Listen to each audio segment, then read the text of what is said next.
안녕하세요. 4월 1일 방송을 시작하겠습니다. 4월의 첫날이죠. XRP의 가격이 705원. 자, 기간 조정을 딱 이쁘게 거치고 있네요. 우리 마음은 계속해서 올라가고 싶죠. 그러나 한번 급등에 나오고 나서 짤막하게 거래량 소화하고 그다음 다시 한번 물량 소화하고 거래량 터지면서 급등. 똑같은 모습이에요. 그쵸? 여기 또 물량 소화하고 언제 또 요 물량 소화하면서 자연스럽게 나이키 모양으로 이 물량을 소화하면서 자연스럽게 급등이 나올 확률이 저는 높다고 생각을 합니다. 자, 4, 5, 6. 미디어를 통해서 상반기가 아니라 4월이 될 수도 있죠. 그쵸? 5월이 될 수도 있고 6월이 될 수도 있겠지만 곧 시간이 계속 시계추가 앞당겨 오는 그런 느낌을 제 개인적으로 무척 받고 있습니다. XRP 가격. 자, 4년, 5년을 고생해도 한 달에서 두 달이면 게임이 끝납니다. 본인 산 가격대에서 터져버릴 수가 있다는 거죠. 10년간 인프라를 깔아왔어요. 지금의 전통 트레이드파이, 예대 마진을 이용한 신용 창조, 금리를 이용한 경제 성장 시스템, 부채를 이용한 성장 시스템을 끝내버리고 중앙은행에 대한 CBDC 사설 원장, 전통 거대 다국적 은행들과의 트레이드파이어와의 다시 한번 송금망, 그리고 글로벌 송금 기업들, 다시 한번 리플 네트워크의 확장. 이는 곧 스위프트 1.0을 넘어서 스위프트 2.0, ISO 2002로 대변되는 가치의 인터넷과 함께 리플렛의 확장. 자, 이미 답안지는 나와 있습니다. 자, 그 가격에 대한, 결과물에 대한 흐름이 나옵니다. 과거의 통화 시스템을 부셔버리고 새로운 물질을 깔아버린다는 거죠. 통화 혁명을 넘어서 4차 산업의 혁명. 그다지 좋아 보이지 않습니다. 양적인 성장을 끝내버리고 질적인 성장으로 대변되는 통제 사회로 들어가게 되는 블록체인과 인공지능의 혁명이라는 거죠. 어쨌든 중요한 건 그로 인해서 XRP의 가격은 급등은 필연적으로 올 수밖에 없습니다. 시가총액의 폭발적인 상승, 이 부분이 와야 된다는 부분이죠. 그렇기 때문에 100만분의 1로 쪼개게끔 설계가 되어 있는 겁니다. 오늘 미디어를 통해서 매크로 이슈들도 그와 맞물리는 중요한 소식들이 연이어 나오고 있습니다. 조금 이따가 같이 살펴볼 수 있도록 하고요. 자, 이 물량 소화하고 패턴을 그려 나가면서 상승 나올 확률이 무척 높다. 자, 그리고 이더리움을 한번 볼게요. 자, 이더리움의 일봉을 먼저 볼까요? 자, 여기 매물대 돌파하기 직전입니다. 자, 보이시죠? 여기 매물대 돌파하기 직전이다. 여기에 돌파하고 나면 월봉을 한번 보시죠. 한눈에 보이죠? 얘 돌파하기 직전입니다. 요거 돌파하고 나면 바로 다시 한번 체크를 한번 해보죠. 여기에 돌파하고 나면 그 다음 이동평균선 여기 저항대 하나 있고 바로 여기까지 돌아가는 거예요. 가격은 대략 한 420만원대까지 순식간에 요거 잠깐 맞고 순식간에 돌파가 나올 수 있어요. 그 다음 바로 전고점 580만원대 매물대 있습니다. 얘 또한 비트코인과 똑같이 매물대가 별로 없죠.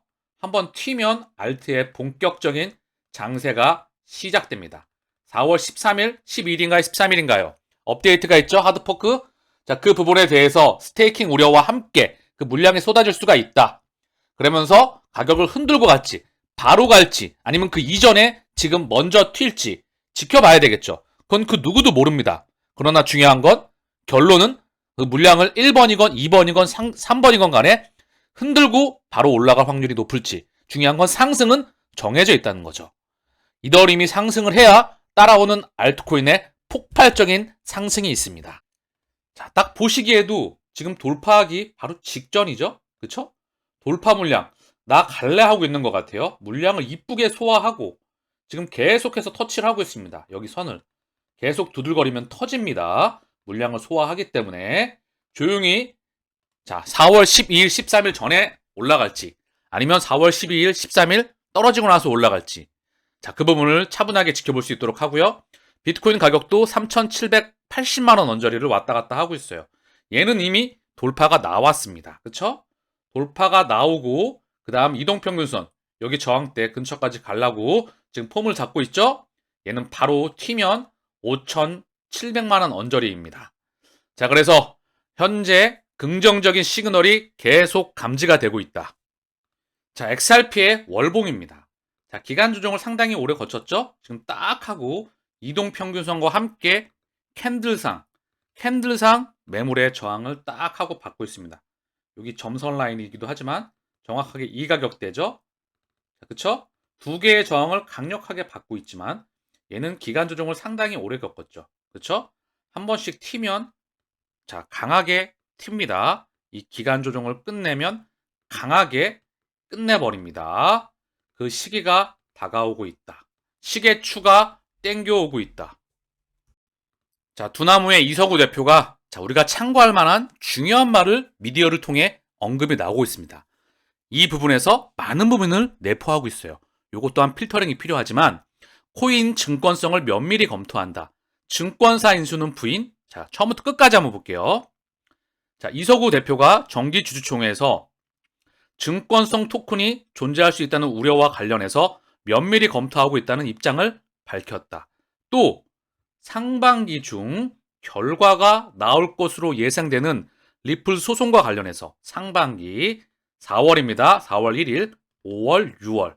자, 4월이 될지 5월이 될지 그 시계추는 땡겨오고 있다.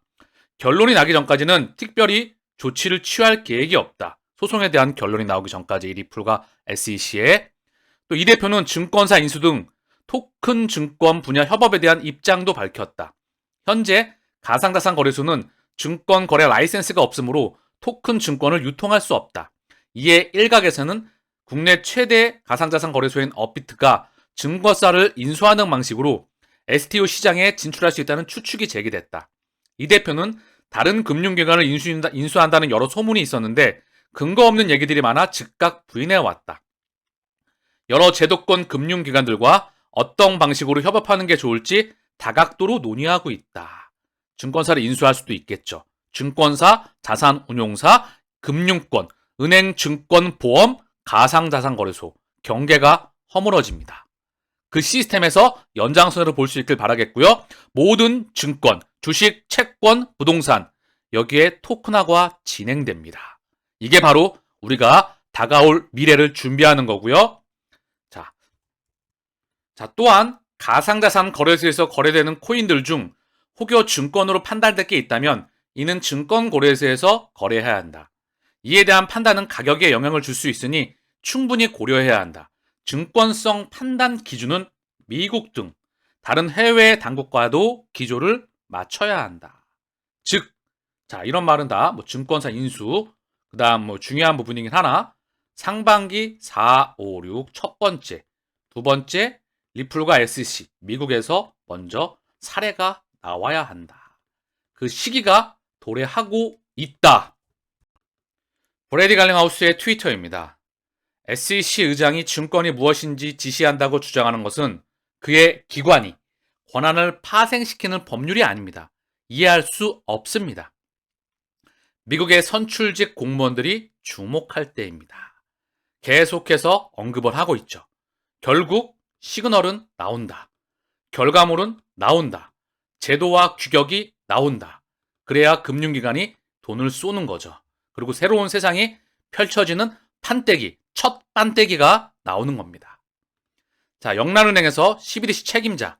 CBDC는 전통금융과 비트코인의 연결 자산 역할을 한다. 자, CBDC, 영란은행 CBDC 책임자 KT 폰춘이 CBDC는 비트코인과 전통금융 트레디파이 사이에 브리징 자산이 될 수 있다.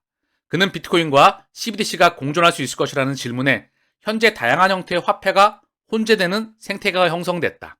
이 같은 생태계에 CBDC가 도입될 경우 CBDC는 스테이블코인 및 기타 디지털 화폐와 전통금융을 연결하는 자산이 될 수 있다고 생각한다. 자, CBDC는 돈입니다. 돈, 스테이블코인도 돈이죠. 토큰과 코인은 자산입니다. 자, 그리고 여기에 브리징이 아니고 디지털 혈관을 깔아가는 게 바로 리플 네트워크이죠. 웹 3.0이고요. 가치의 인터넷이고요. 새로운 국제 표준인 ISO 20022, 즉 스위프트 2.0과 함께 이 세상을 만들어 나갑니다. 자, 영란은행의 CBDC 책임자가 이런 말을 언급을 했죠. 자, 그러면 영국의 디지털 파운드 그 부분 홈페이지로 한번 가볼까요? 디지털 파운드 파운데이션. 우리는 잘 설계된 디지털 파운드의 구현을 지원한다. 자, 그럼 밑에 볼까요? 여기 바로 리플이 딱 하고 보이죠? 한가운데 보입니다. 그쵸? 그리고 모듈러, 액센추어. 제가 항상 강조했던 그 부분이죠. 자, 그리고 밑에 파트너사에 또다시 한번 디지털 유로 어소시에이션. 자, 디지털 유로와 디지털 파운드, 리플, 액센추어, 스위프트. 그 관계의 그림이 보이시는 거고요. 여기 이 사진에 리플의 수잔 프라이엄이 맨 위에 딱 보이고 있네요. 이미 오래전부터 설계와 구조물을 형성을 하고 에너지의 파동을 보내고 있습니다. 미래는 정해졌습니다. 시차를 두고 우리 곁으로 오고 있습니다. 현재. 자, 디지털 유로 어소시에이션, 디지털 유로파의 홈페이지입니다. 디지털 화폐의 미래 형성. 자, 그러면서 공공 디지털 유로, CBDC, 프라이빗 디지털 유로, 유로 스테이블 코인.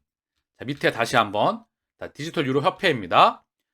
통화 시스템의 디지털화가 진행되고 있습니다. 통화 시스템은 향후 10년 동안 근본적인 변화를 겪을 것입니다. 통화 혁명. 100년을 넘은 통화 혁명이 다가오고 있습니다.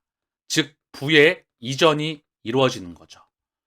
실물과 가상경제의 공존과 함께 메타버스와 함께 인공지능과 블록체인의 확장을 통해서 모든 시스템이 다 새롭게 짜여지는 겁니다. 당연히 물질 또한 새롭게 짜여져야 되겠죠. 그 부분을 내포하고 있어야 한다. 자, 밑에 다시 한번 첫 대문짝만하게 지원 회원의 리플이 딱 하고 보이시죠? 그쵸? 자, 그 밑에 EY도 보이고 있습니다. 이야기는 이미 오래전부터 끝이 났다. 전 스페인 중앙은행 총재 CBDC의 최종 목표는 은행 예금을 완전히 대체하는 것이다. 정말 중요한 말을 언급하고 있죠. CBDC가 도입된 국가가 손가락에 꼽죠. 이제 시작하고 있습니다. CBDC가 은행 예금을 완전히 대체한다. 의미하는 바가 너무나 큽니다.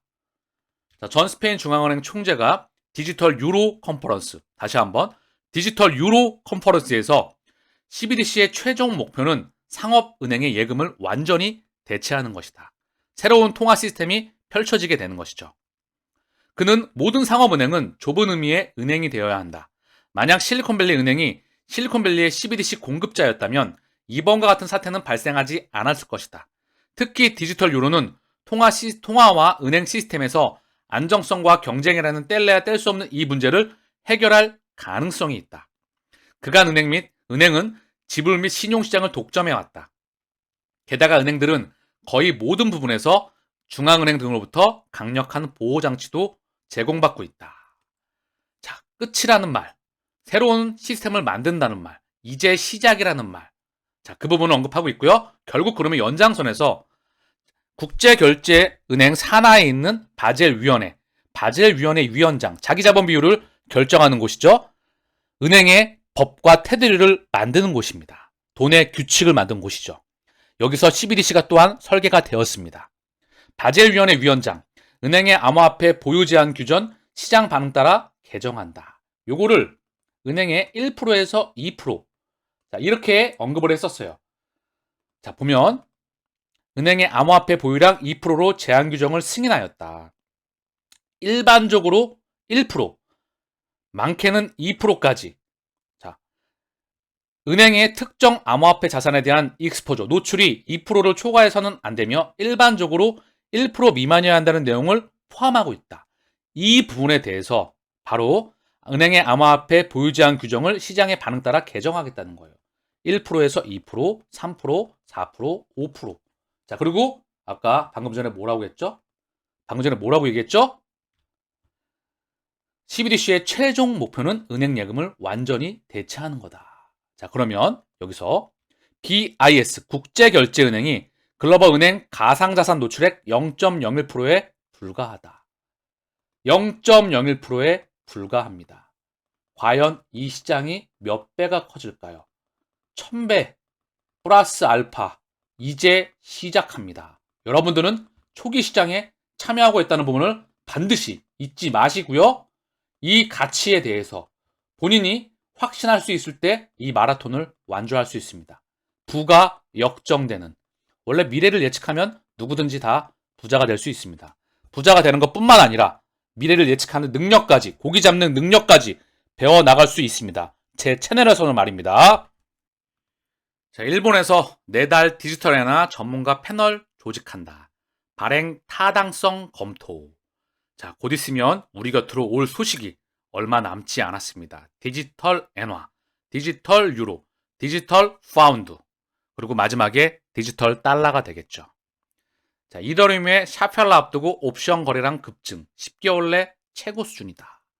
자, 그리고 암호화폐 파생 상품 거래소 테러비트, 그리고 시카고 상품 거래소 이더리움 옵션 미결제 약정 규모도 사상 최고 수준을 기록했다. 자, 방향성을 앞두고 이더리움 다시 한번 가격대가 지금 거의 월봉상으로 돌파 직전입니다. 매물대. 일봉으로도 매물대 돌파 직전이죠. 그 전에 상승이 나올지. 어쨌든 중요한 건 상승은 제 개인적으로 정해져 있다. 이더리움의 가치가 폭등이 나오면 따라오는 알트의 장세가 이어지겠죠. 물론 비트코인 또한 당연히 상승이 나올 겁니다. 그리고 그 중심에는 XRP. 소송 또한 있겠죠. 우리가 2023년 본격적인 기대를 할 만한 충분한 이슈들과 미디어와 기술적인 근거들과 함께 모든 지표들이 함께 따라오고 있습니다. 중국, 브라질 무역 결제에 자국 통화를 사용한다. 거래 비용 절감 및 투자 촉진될 것. 자, 이 기술은 너무나 중요한 기사입니다. 중요한 팩트 기사이기도 하고요. 다른 세상이 오고 있다. 즉 CBDC와 새로운 판때기가 나오며 가상자산의 세계가 열린다는 것을 의미합니다. 자, 처음부터 끝까지 같이 볼게요. 중국과 브라질이 무역 결제에 달러를 통하지 않고 바로 자국 통화를 사용하기로 합의했다. 중국은 남미 최대의 경제금융국고 브라질과 무역에서 자국 통화인 위안화를 직접 사용할 수 있게 돼 위안화의 달러 패권 도전이 더욱 힘을 받게 된 것이다. 이렇게 보시면 안 됩니다. 이제는 달러, 유로, 앤 파운드, 위안화, 스위스 프랑, 캐나다 달러 이걸 다 부셔버리고 새롭게 통화가 만들어진 겁니다. 금융의 원 시스템. 자, 그리고 국내에서 돌리는, 자국 내에서 돌리는 국내용 CBDC. 자, 소매용 CBDC가 무관하지가 않습니다. 스테이블 코인 또한 같이 연결이 되겠고 거기에 대한 규격이 나오게 될 겁니다.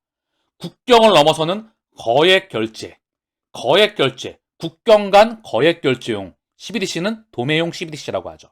요 CBDC의 브릿지 연결 자산, 송금, 환전을 담당하는 게 XRP입니다. 여기 혈관이 다 깔려 있죠? 요 디지털 혈관, 이게 리플 네트워크입니다. 여기에 대한 국제 표준이 ISO 2002와 새로운 스위프트 2.0 그 세상이 오는 겁니다. 중국은 이미 CBDC 유통을 위챗페이와 알리페이, 즉 카타르 국립은행 그리고 동남아시아 송금기업 이렇게 연결되어 있고요. 그리고 카타르 국립은행 QNB와 동남아시아 송금기업 2C, 2P는 결국 리플렛의 일원입니다. 모든 결제망, 중앙은행, 거대 다국적 금융기업 연결이 되어 있는 10년 동안 인프라가 우리 모습을 드러낼 시간이 점점점 다가오고 있는 겁니다. 브라질 정부 관계자에 따르면 중국과의 상호 무역과 투자에서 달러를 통하지 않고 중국 위안화, 브라질 회화라로 직접 거래하기로 했다. 이번 합의를 통해서 거래 비용이 절감되고 중국과의 무역 및 투자가 더욱 촉진될 것. 이번 합의는 중국 베이징에서 열린 비즈니스 포럼에서 발표된 것으로 잠정 합의했던 것의 후속 합의이다. 달러 결제망인 스위프트의 대안으로 중국이 만든 독자적 국제위안화 결제 시스템인 국경 간 위안화 지급 시스템 CIPS를 활용할 것. 결국 이 망 또한 계속 다 전 세계적으로 연결됩니다. 중국, 러시아, 인도, 미국, 일본, 아세안, 이미 브라질, 러시아, 중국 다 연결됐고 리플이 아도를 쳐왔습니다. 리플 네트워크를 통해서 끊임없는 파트너십을 통해서 전 세계 1세대 200여가 국가에 11,000여 개 금융기관이 깔려있죠. 1세대는 말입니다. 그 2세대를 10년 동안 깔아온 겁니다. 자, 한편 이날 중국 국영 해양석유총공사는 상하이 석유 천연가스 거래소에서 처음으로 위안화 액화 천연가스를 거래했다. 뿐만 아니라 중국 해양석유총공사는 아랍에미레이트에서 프랑스 토탈 에너지도 참여해 개발한 액화 천연가스 6만 5천 톤을 매입하는데 위안화로 거래를 완료했다. 프랑스, 아랍에미레이트, 중국, 브라질 위안화로 거래를 완료했다. CIPS 그리고 새로운 시스템에 대한 연장선. 액화 천연가스 거래는 보통 달러로 하며 위안화 결제는 이번이 처음이다. 중국은 대표적 산유국인 사우디아라비아와도 석유 대금 위안화 결제를 논의 중이라는 부분이 외신 보도도 나오고 있다. 엄청난 이야기가 지금 미디어를 통해서 나오고 있는 겁니다. 다만 대중은 이 기사가 이게 무엇을 뜻하는지 전혀 인지를 못하고 있는 거죠. 이 방송을 보시는 분들은 이제 이 판의 그림을, 에너지의 파동을 보셨을 거라 생각을 합니다. 자, 그러면 흔들리지 않고 이 마라톤을 완주할 수가 있겠죠. 그쵸? 지금의 700원. 가격이 떨어질 때마다 지속적으로 매입하시길 바랍니다. 아시겠죠? 오늘 방송은 여기서 마치겠습니다. 감사합니다.